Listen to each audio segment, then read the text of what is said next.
Alright, I'm bored, so just decided to make a video on this project right here. Story goes, you're a geriatric grandpa, found a car from the family, and took it for a joyride, and caused carnage. That's basically it. You have all this. Play. Get a nice little car. We can drive around. Let's see, I want to go down this road. So all these were... Whoa! What? Oh, I remember. I was trying to program the cars. I just could not get it to work. Like, for the life of me. Could go off-road. Come on, collision course. Oh, crash into a house. That's fun. Oh, that's really fun. Why are they all... Why in the world did I not solve that? Whoa! Okay, jeez.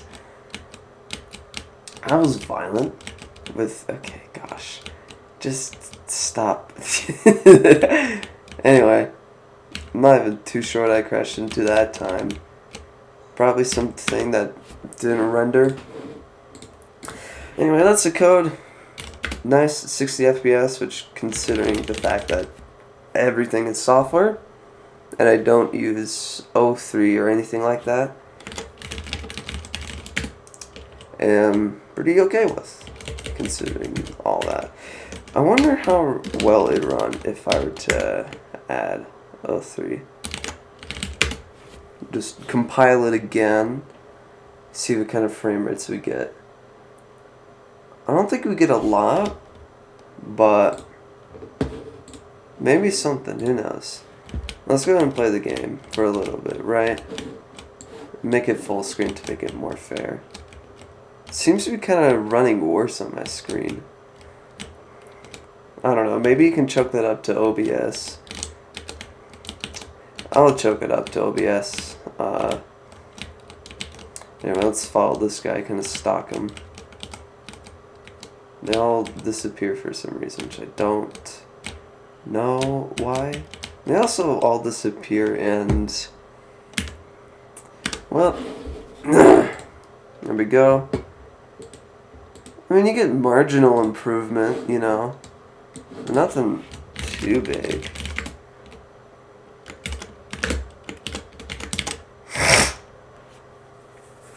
Anyway, let's go ahead and check the code. This was supposed to be kind of like copyrighted and whatnot, but it kind of doesn't matter anymore, so I'm gonna show it. Anyway, I don't know why this is a macro. I'm pretty sure this had to do with like cross-compiling bullcrap. If I check... Oops, I need to do this. Okay. Yeah, here.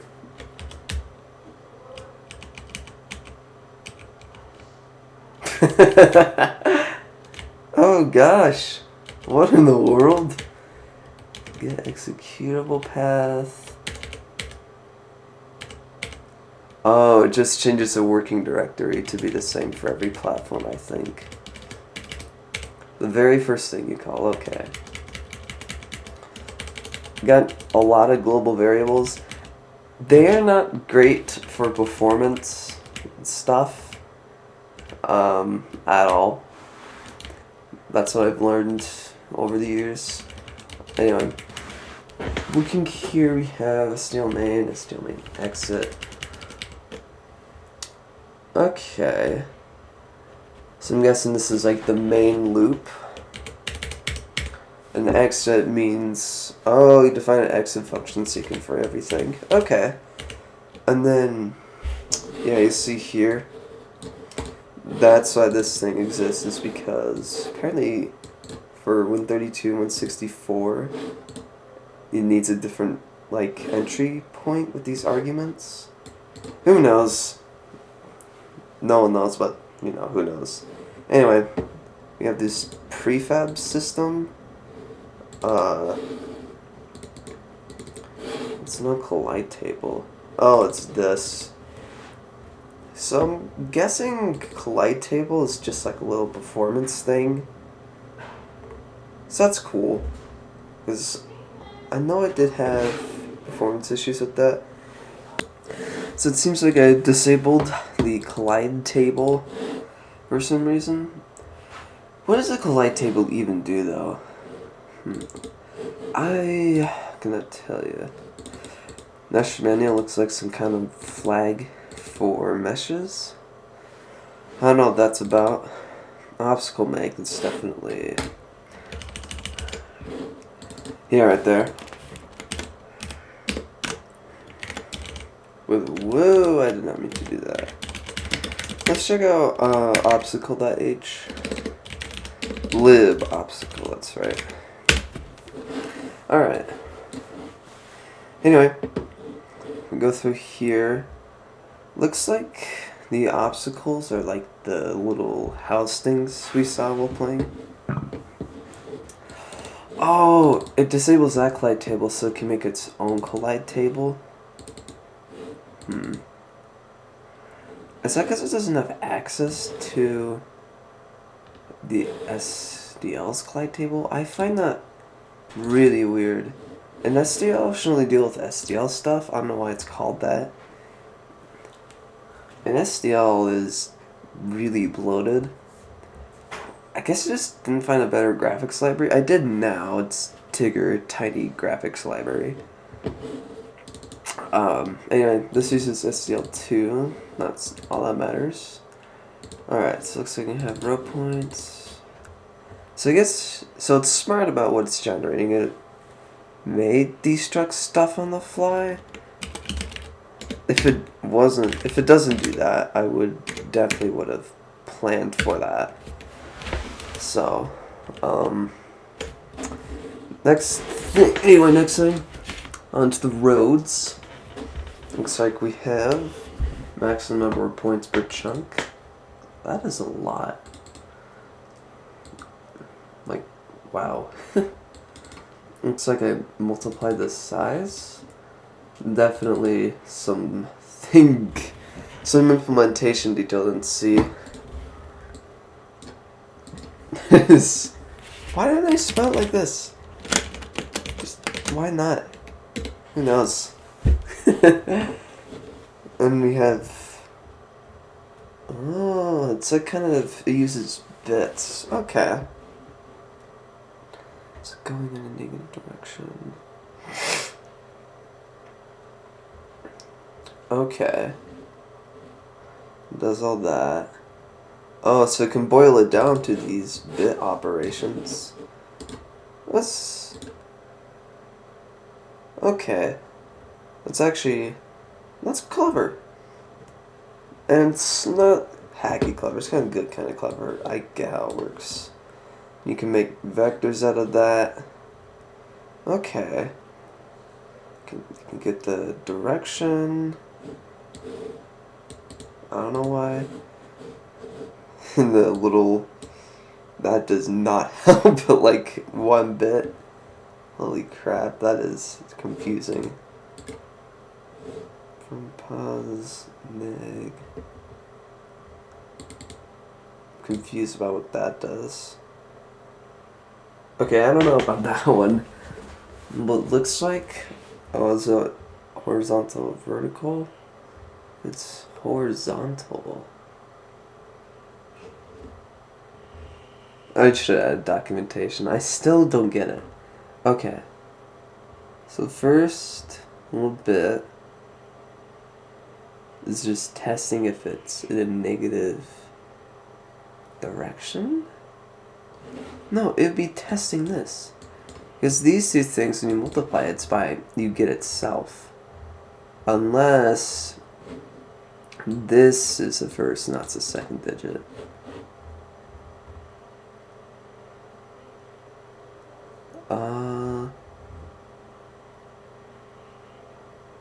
Weird. Anyway. Looks like these are just how long the cars can stay on the road. That's why they keep disappearing. Okay. Or maybe... Well, it's kind of like when they go across little roads, it happens in like 2 seconds.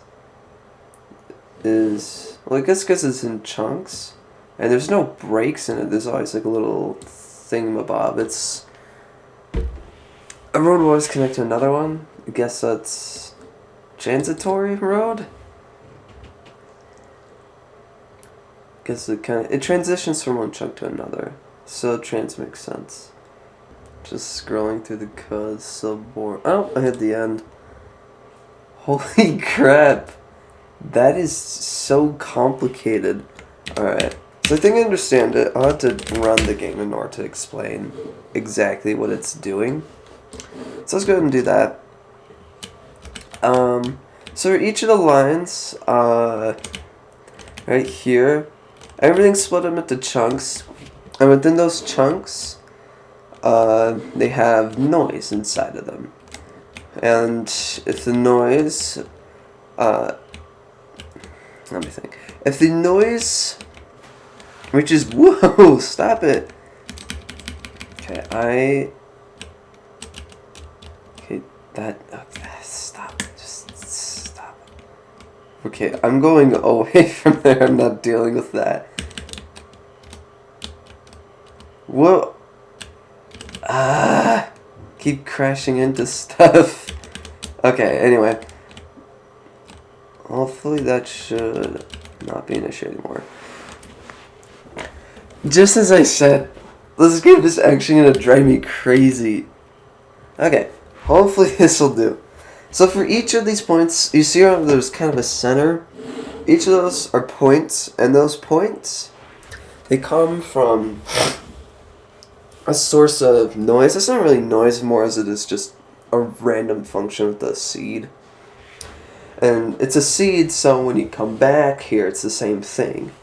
Anyway, in this chunk, and by the way, the chunk is much smaller than this, if one of the points goes past a certain threshold for the noise, that point gets generated. I think, by some logic, some are discarded.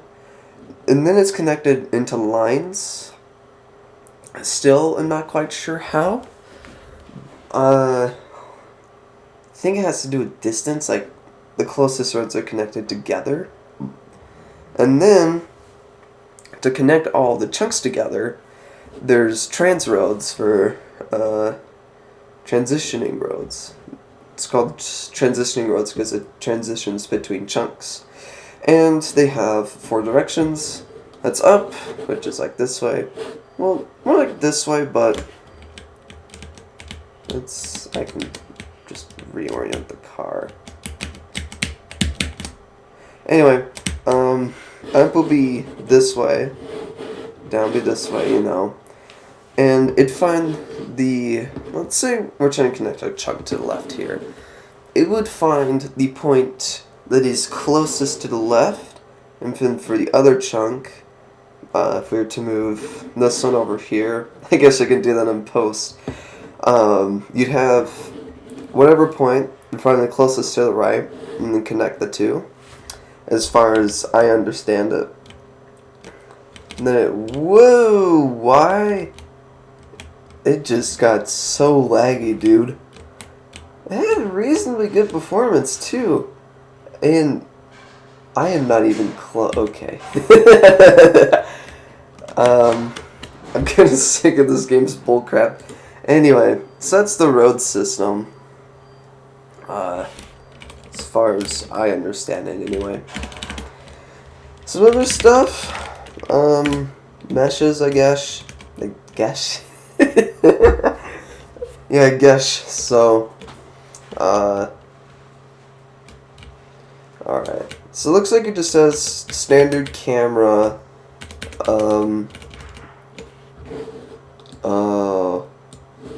It connectively. Oh, it directly connects it. That sucks. Oh gosh. That's bad. Like, really bad. Because the better implementation, I'll just open an empty buffer here, would be a sort of ECS where, I don't know, you'd have a struct of an object. And then you had ECS T, I don't know, component T, components, and realistically, you aren't going to use that many components. So this could be, I don't know, 16. That's reasonable. And I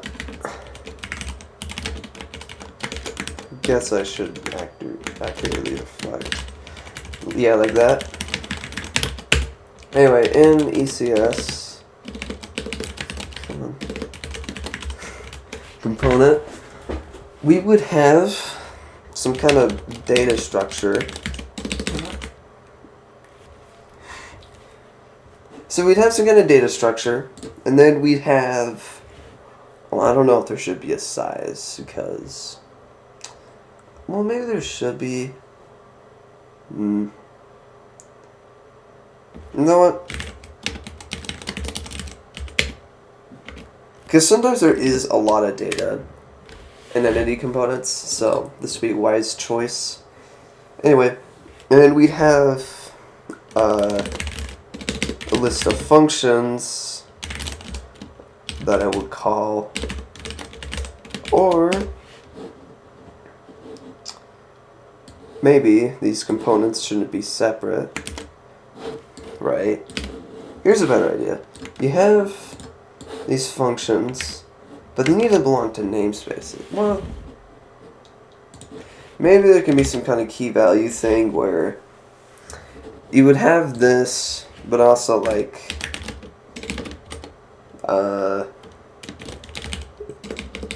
component names.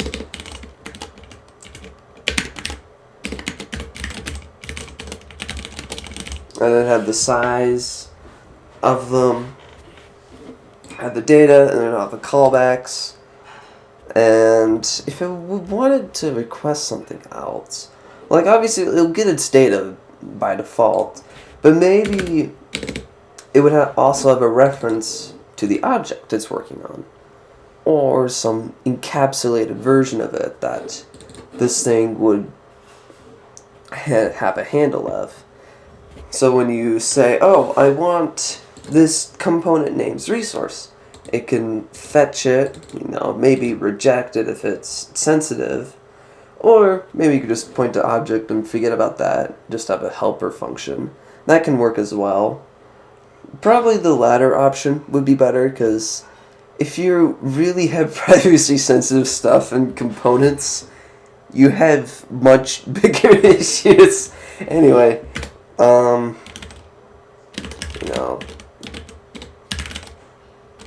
of course, this wouldn't be, it would have a max cap size, right? I want a star, have a star of an array, that kind of thing. But for just objects, this would work. But how about the dependencies? It kind of generates a sort of graph, right? So depending on the function ordering, you could have it wait on something else. Maybe you don't need a graph, because that's kind of overcomplicating it. I'd imagine it's like if you request something and it's not done yet, you'd have a dependency kind of graph. You'd run this thing, you'd generate the data, right? That would be a smarter way to go about it, in my opinion. But anyway, about the meshes, it looks like it's just standard line drawing and filling, Alright, I'm back. Anyway, next thing is, I want to look into try-draw, into the triangle stuff. Collision a little bit later. Looks like I want to explore this first. Just standard transformation, or for the pivot to work. Okay, so the pivot, I guess it's kind of like a rotation, because I think the logic behind this was you can have, I don't know, I'll draw like an origin in the center somewhere, and have a cube. If I rotate it on the origin, but if I center it in between the origin, it circles it in a nice little center. And this is what I think the pivot does. You give it something between 0 and 1, and it'll reposition it accordingly so rotations work out nicely. And that means does rotation first, scaling, and then transformation. I think that's the... not transformation, translation. That's the transformation order. Yeah, it looks like here. Yeah, see? And it looks like it only does this once, which makes sense. It doesn't... a lot of the games I make don't do a lot of scaling. A lot, so just cache it. And with pivot, again, same thing applies. Okay, just update it. You do mem copy. Looks like it is very leaned out for loop. Well, not for loop. Leaned out function, probably for performance. Here's a rigid body thing with the hacks. I do not like how much I use malloc. I should have held back on malloc and found other ways to incorporate the data. But, you know, anyway. We have rotate mesh, position mesh, we have build mesh, or tris build, which...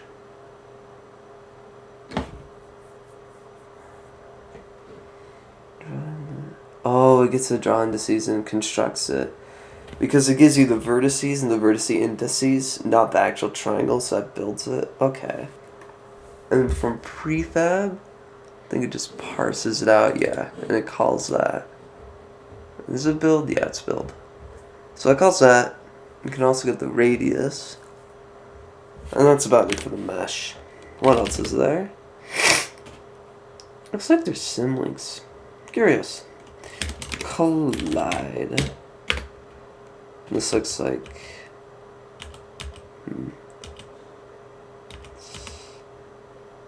collide table stuff. One thing I wish I did was rasterize the meshes, because the collision grid, it's a grid, right? Everything is the same size in this entire grid, just like pixels. And you can apply the same exact process. You'd have to scale it down and do all that stuff. But I think you get a massive performance boost, albeit with less accuracy. But if it's gonna overdraw, that's totally fine, you know? That's what I should have done, but didn't. Let's look at something else, like cursor. That looks like it's...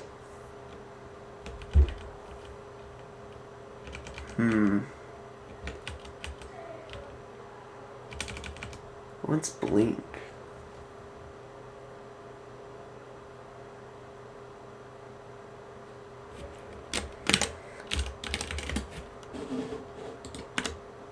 Oh, it's this little funny thing. Okay. One of my other games is backslash for some inane reason. God, those days are over. It's GUI. Oh, this is a GUI thing. Essentially, I ditched widgets, and it'd just be a collection of functions with their parameters. It's an ECS idea. It's a very... I found it for games to be really good. Definitely copy this. There's no way I wrote this on my own. Like, no way. Anyway, we have GUI buffer merge. Oh, and I wrote my own for performance reasons. I don't see how that's very performant. And that's a massive bottleneck. This whole thing right here just looks like a massive bottleneck. It should have been done, within this function. Anyway, more global variables, info. I'm guessing that's separate to pass into, callbacks. I'm assuming, I don't know. That's my best guess. I think that's what's going on. Anyway, we have a GUI parts, parameter size, single update, okay, name. So that's an individual component. We have freeing and making. And then we have our GUI.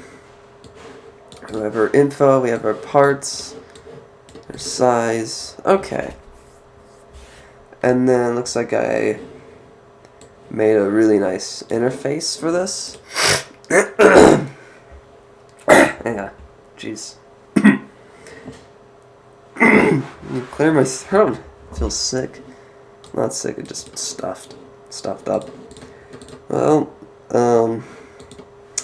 besides that, looks like we have our buttons. So this is what makes a GUI thing. I like the idea. Really like it. It addresses a lot of issues with other ones, like other toolkits, because, like, for example, Qt, you have to enforce size, and everything that doesn't fit in is clipped, like with images, rotating, that kind of thing. In this framework, it's not a framework, it's a library. In this library, it is, like, much more flexible here. So, like, has an ECS, like, system. I mean, it's almost an ECS, right? Almost. With all the GUI stuff. I think if I just spent a little more time thinking about how everything's mapped together and the merging and stuff, that's more implementation stuff I screwed up on, but other than that, it's pretty good. I'd be interested to see the physics. Let's see. Let's have our try area, mesh area. Okay, that's pretty simple stuff. Distance rotation. To polar. Back diff to polar. So that's just converting. It's probably for ease of rotation stuff. Rigid body collide. Next.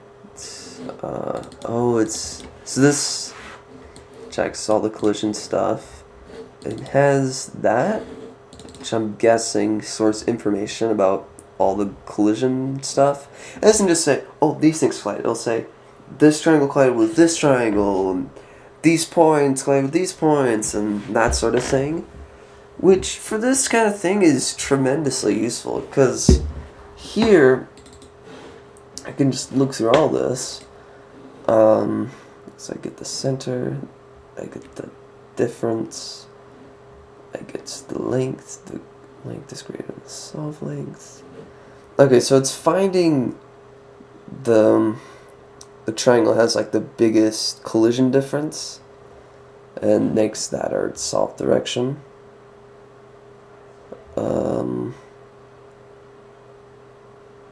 Okay. So I'll get the biggest, because it's going to compare everything with all the triangles. Whichever has like the biggest like difference in terms of triangle positioning in the center of the triangles, that makes our solve direction. If this is moving, we'll divide it by 2. This thing can move, but if we can also move, it looks like it splits it up and divides it by 4. We position the meshes with our newfound solve direction. Looks like this automatically happens with B as well. We have our position velocity. We do multiply. So I multiply the solve direction by, will solve normalized? I don't think so.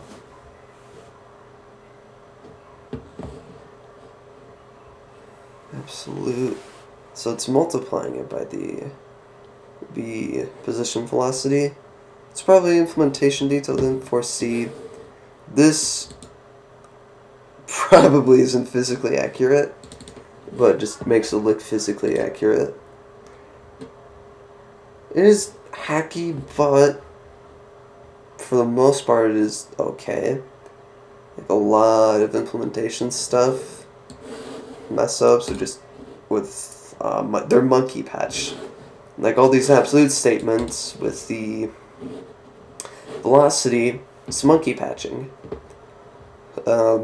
Looks like it works okay, so there's that. Have all these area. It looks like it pre-calculates it, just smart, because scale is cached, so it can get away with that. We have our velocity. Okay, and that's... Oh, it's just a nice way to set common rigid body properties from the mesh, so you don't have to type all this out. You can just call this, which is much more readable, I guess. Well, okay, it is readable. It is much more readable. No, I guess. Why did I say I guess? It is definitely much more readable. Okay. Looks like I have that. That's nice for booleans like this. Because just saying one is a bit vague. And that's something I wish C had. I wish I could say... I don't know. These be wrapped inside an int. You know. It's like an enum. I basically want an enum, but that's implicitly converted into an int. I don't know. I wish there's just more information about this kind of stuff. Because to make it much more clear, I wouldn't have to use this macro stuff, which is a lackluster solution in my opinion. Anyway, looks like we have collide table, and that's it. Number conversion, that's boring. Why do I have rand on it? Oh, is it like... Okay, so it's actually kind of involved. Sort of.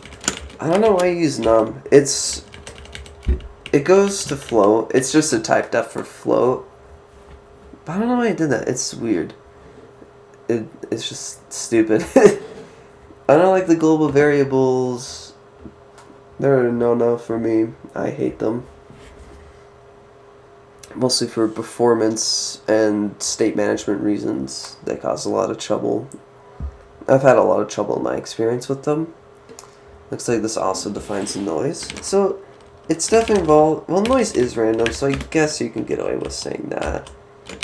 Rectangle stuff, that's boring. Matrix. I remember I did something weird with... Okay, now you want to see what I did. What prompted me to write that comment?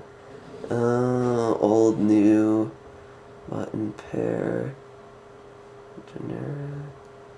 So I'm guessing that's easily adaptable for input. Because then I don't have to implement the key and mouse things separately. I can just, I can do macro stuff like this. Okay. Find that to be a bit more involved than I would like it to be, but it does look like it works, so I'm not gonna say anything about it. Input, pair, okay, key, A. STL scan code A. This is some mouse helper function. Left up, but how does it get the buttons? Is it just like... Okay, I'm confused. I have to read through this a bit. What's it called button? It'll expand to that. Okay, so input, generic up, input button pair, STL button X. Oh, I see.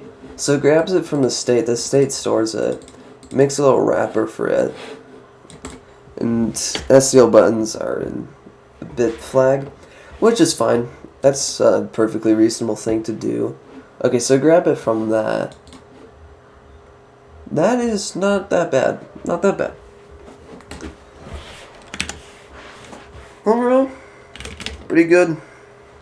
So, that might be one of the better parts of the code. State, it's just state management. Oh gosh, oh my gosh. Oh, that's a little transition thing. You know, you click buttons, it does a little whoosh thing, where, you know, slides it one part of the screen to the side and introduces another. I think this is how it does it. And it looks like it involves like a lot of hacks. Like, oh my gosh.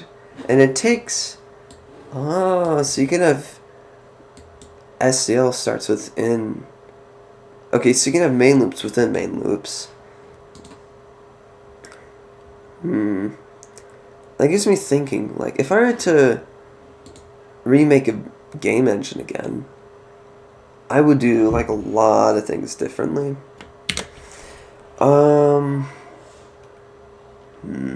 Prefab, I remember, yeah, prefab's just decoding stuff from, like, assets. I have my own special format. It lists the vertice coordinates and the indices. And that gets loaded into a little prefab data structure that can easily reference. And you can mesh as well. Use mesh prefabs to build stuff. Not a whole lot. I remember this being fun. I remember when I was making this, I had to like hand pick everything. And also for Apter, this app directory for app images. This thing builds app images. Let's look in Makefile. This thing doesn't have Fuse installed. I just do app image extract and get everything out. And it works just fine, so looks like we have all that. That is, oh geez. So it seems like a really custom, it is a custom built system now that I think about it. And just look at this thing, right? All from the ground up. Oh man, this does not seem fun to write. Oh my gosh. Oh wow. So, I don't understand a whole lot of app images. Kind of forgot. I'll get back into it. I think that's it. Consolidate this and publish it.